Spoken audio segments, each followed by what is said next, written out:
Hey guys, welcome to Mortal Monster Wrestling and welcome to my NXT review. So NXT started with Aleister Black coming out and saying that he defeated Lars Sullivan at NXT Takeover Chicago, and that was a very grueling match. And then it also said that he is a fighting champion and he's going to defending his title against Diversities. That's why he faced Lars Sullivan, because he was different from other guys and he beat him, which made Tommaso Ciampa came out, and then because they had Twitter wars, and Ciampa said that he is going to face Aleister Black at the next takeover, which is a very good direction, because I think this is the direction they should go with Tommaso Ciampa, because Tommaso Ciampa is very hot right now.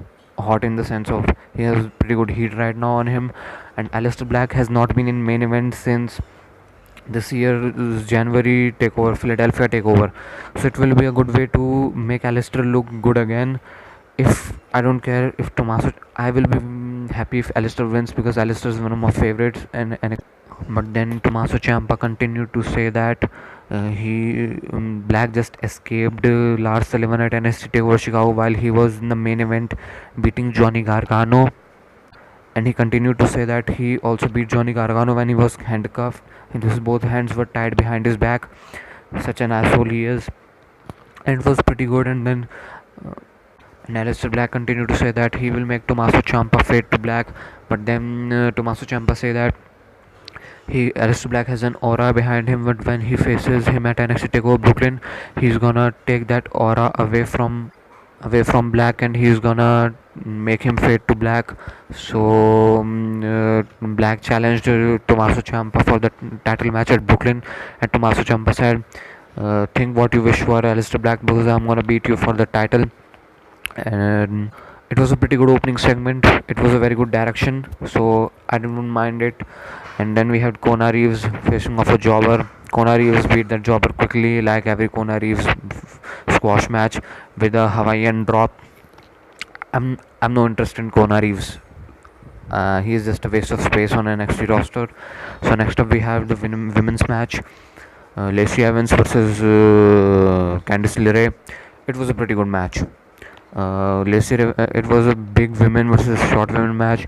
Lacey Evans was trying to work on the hand arm of Candice LeRae, and Candice LeRae sold it like a champ. And Lacey Evans was hitting a springboard elbow drop and stuff on the arm of Candice LeRae, but then Candice LeRae came back, and it was a very good comeback, and crowd was into it. And then she hit a flatliner on Lacey Evans, and then she hit Unprettier on her, and then finally she hit her lion salt on Lacey Evans for the pin, which made Candice LeRae win on Lacey Evans. It was a pretty good match, and it made Lacey Evans look good, and Candice LeRae came out very good after the match.